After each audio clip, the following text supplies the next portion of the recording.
विजय माल्या के एक्सट्रेडिशन में एक बहुत बड़ा कदम लिया गया, बहुत इंपॉर्टेंट स्टेप हुआ, क्योंकि यूके हाई कोर्ट ने उसका एक अपील, जो बहुत इंपॉर्टेंट अपील था, उसको मंडे 20 अप्रैल को रिजेक्ट किया। तो ये अपील क्या था? अगर आपको शायद से याद होगा, 2018 में यूके के लोअर कोर्ट ने बोला था कि हाँ, यहाँ पे माल्या का एक्सट्रेडिशन आगे चलना चाहिए, क्योंकि सीबीआई, ईडी जो इंडियन अथॉरिटीज है, उन्होंने प्राइमा फेशी केस एस्टैब्लिश किया कि माल्या ने कुछ गलत काम किया, कुछ गैर कानूनी काम किया और उसके अगेंस्ट प्रोसिक्यूशन हुआ।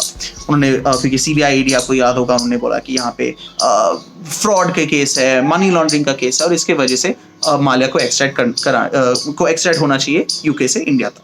तो ये 2018 में हुआ था। फिर फरवरी 2019 में यूके के उस टाइम का जो होम सेक्रेटरी था, साजिद जावेद, उन्होंने इस जो ऑर्डर था उसके बेसिस पे उन्होंने रेकमेंड किया था कि हाँ, उन्होंने एक्चुअली ऑर्डर भी किया था कि माल्या का एक्सट्रेडिशन होना चाहिए।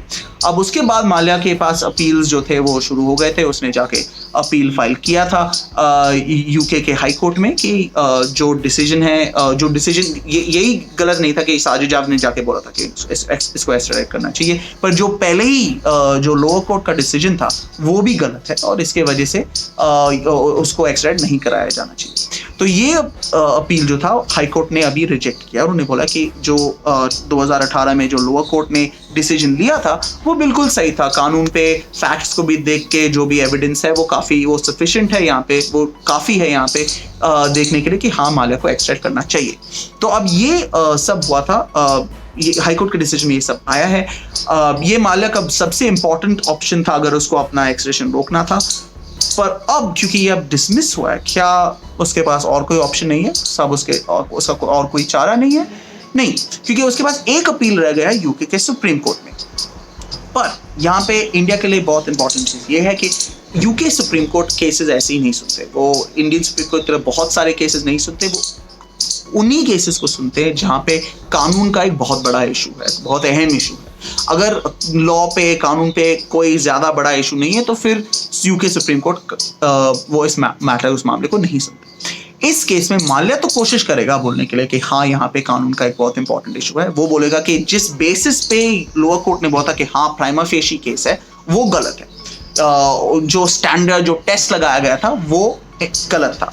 पर ये वो बोल तो सकता है, पर सुप्रीम कोर्ट इसको मानेगा नहीं। ये तो, और वो शुरू में ही उसको एडमिट भी शायद से नहीं करेंगे, क्योंकि यूके के हाई कोर्ट ने काफ़ी ठीक तरह से दिखाया कि यहाँ पे माल्या के पास कोई केस नहीं। उन्होंने बोला कि जो भी अगर आप केस लॉ देखेंगे, पुराने जजमेंट्स देखेंगे, उसमें काफ़ी साफ साफ क्लियर है कि जो टेस्ट अप्लाई किया गया है यहाँ पे वो सही है। तो यूके सुप्रीम कोर्ट भी शायद से इस मैटर को नहीं सुनेंगे। अगर वो मैटर सुन ले तो शायद से यहाँ पे थोड़ा और टाइम का डिले होगा, क्योंकि उसको लिस्ट करने के लिए यहाँ पे कोरोना वायरस क्राइसिस चल रहा है, वो सब चीज़ें, तो उसको अगर हम देखें तो टाइम लग सकता है इस केस को लिस्ट करने के लिए और सुनने के लिए। तो कुछ महीने और भी लगेंगे इसमें। पर अगर सुप्रीम कोर्ट इस मैटर को नहीं सुनेंगे, जैसे लाइकली है, तो फिर माल्या का एक्सटेंशन बहुत कम टाइम में होगा। पर वो, जैसे आपने सुना होगा कि 28 दिन 28 डेज में उसका जो एक्सटेंशन है वो शायद से गलत है, क्योंकि अगर हम देख लें, एक तो माल्या के पास 14 दिन है अपील फाइल करने के लिए, तो उसके बाद 14 दिन में उसका एक्सटेंशन तो नहीं होने वाला। एक तो कोरोना वायरस का जो प्रॉब्लम है वो तो चल ही रहा है।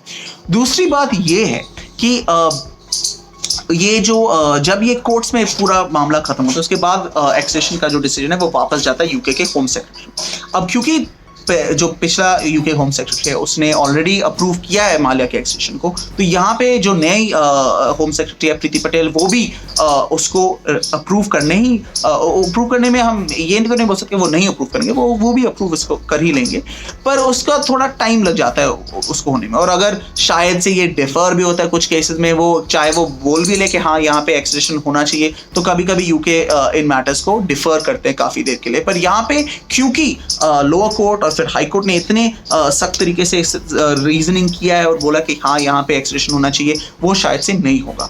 और इसके बेसिस पे हम काफ़ी सर्टेनिटी के साथ कह सकते हैं कि माल्या के जो एक्सटेंशन है वो कुछ ही महीने में होने वाला है। 28 डेज में तो नहीं होगा, पर कुछ ही महीने में हो जाएगा।